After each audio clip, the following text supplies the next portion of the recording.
Need to continue to work hard and take the coaching points. Borps comes out and he's a great coach. He's been doing this for I think 31 years now. We just need to listen to him. He's had some great offensive lines under him, and as long as we come out and we keep working, then we'll be fine. Yeah, Jamon's move to left tackle, it's pretty crucial. You think he's ready for it? What have you seen from him recently?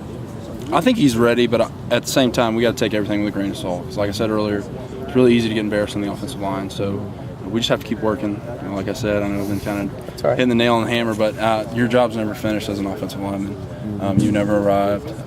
You're never good enough. And then maybe when you're done playing football, you can look back on it and be like, okay, that was all right. Mack and Garcia over at that right tackle spot, those two kind of competing, right? They're competing right now. They're interchangeable from day to day, so we'll see. I don't even know. Guess we'll see on day one who starts. Caller on radio called them mac and cheese. That's pretty good. I like that. Mac and cheese. I'm going to start saying that. What's it like in terms of camaraderie? I mean, you guys got 3 starters back, but 2 of you are playing new positions from last year. So what is that like just in terms of pulling together as one line? There's always that transition, try to reestablish the continuity on the offensive line. Mario and Cupper being gone, there was a lot of communication, a lot of experience in there, a lot of intelligence. So we have a pretty close-knit group. We joke around with each other a lot, and we hang out a lot. So I think it'll help. It's good to know the guys you're going into battle with, you're good friends with. So we just need to continue to work. I've been saying it all day. Or we'll get embarrassed. And if we get our heads off the ground at all, then we'll just be grounded immediately. So you feel like the brains of the group now that Cupper is gone?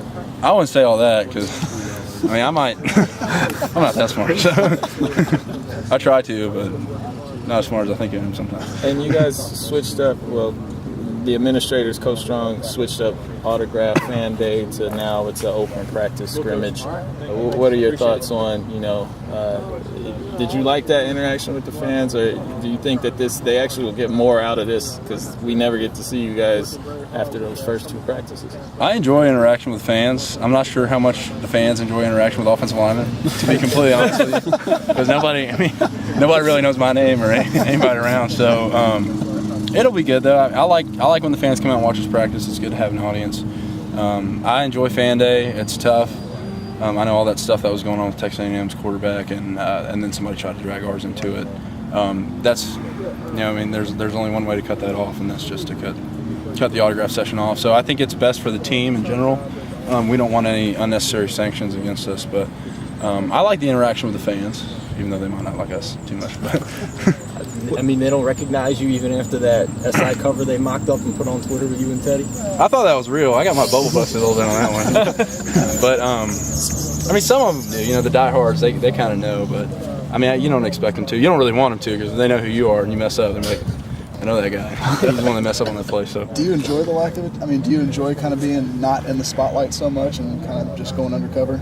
Yeah, I enjoy it. I think everybody on the offensive line enjoys it. Because the nature of the position is that you're going to mess up sometimes. The other guy's on scholarship just like you are. So if he gets by you, if somebody sees us just blatantly making a mistake and they know who you are, then it's kind of tough. When you go out, they're like, "Oh, I saw what you did in the game today." But you try to keep a low profile. It's good. It's all fun in general. And at the end of the day, it's just about the team. So if we win, then I'm happy. And I don't really care because I know we got some great guys who deserve all the attention they're getting. What do you think about that you are going to be the guy who's snapping the ball in a shotgun and could throw it over Taze? Just like the fact that that's on you now. I try not to think about it too much. It's just going out and repetition and getting better at it. And once I establish that muscle memory with the snaps, which I think I'm getting there, every now and then, when you have a 300-pound guy bearing down on you, it's kind of tough to think about it. But I think it'll be good. It'll be okay come the season. Been working on it every single day. Obviously, we're coming out here 1-2 a days, and we're getting plenty of snaps. So hopefully, it'll be polished up. And how many times do you snap the ball in a day to Teddy now, or is it more than you would have? Than Mario may have been doing it last year, or just because you're getting new at it, or? I wouldn't say it's more because we're so busy throughout the day. It's hard to get in and snap extra. Probably 50 to 100 times a day, but. We snapped a lot during the summer, snapped a lot any kind of off time we would get, but this is the grueling part of the year, honestly. We're just so busy all the time. Tomorrow we have a 2-a-day and a luncheon, and meetings and all that kind of stuff. How So it's going to be a long different day. How different is it for you? Mario, I don't know if he said you just scooch over and tap it. I mean, like it wasn't a big deal. But how different really is it for you? It might not have been too big of a deal for him, but it's really not. He's right. It's the same footwork. It's all the same angles. You're just a different proximity to nose guard. Snapping the ball is tough because you only have one hand, but at the end of the day, it's all the same. It's all the same technique, and as long as you go out and you try to execute, When you guys are still competing, it seems like most of the spots, though, are fairly solidified, except for right tackle. Talking to coach, it sounds like Ryan's really gotten a big opportunity there with Garcia out for a little bit. How much have you seen him stepping up in that position better? I see both those guys coming out and doing really good things out there. I think Mac he's really getting the intellectual part of the game down. His mental state's pretty good right now, and Nacho's really coming along too. He's a real dog in there. So it's just one of those things that they need to continue to improve. We all do, and I wouldn't necessarily say all the spots are solidified because anybody could go down at any second. I know we have experience coming back, but if somebody's playing better than another, then I know Borbs will be quick to snatch him out and put whoever's playing. He's going to put his best 5 out there. So whoever's doing better at right tackle, right guard, center, left guard, or left tackle, it doesn't matter. He's going to put out who's the best player.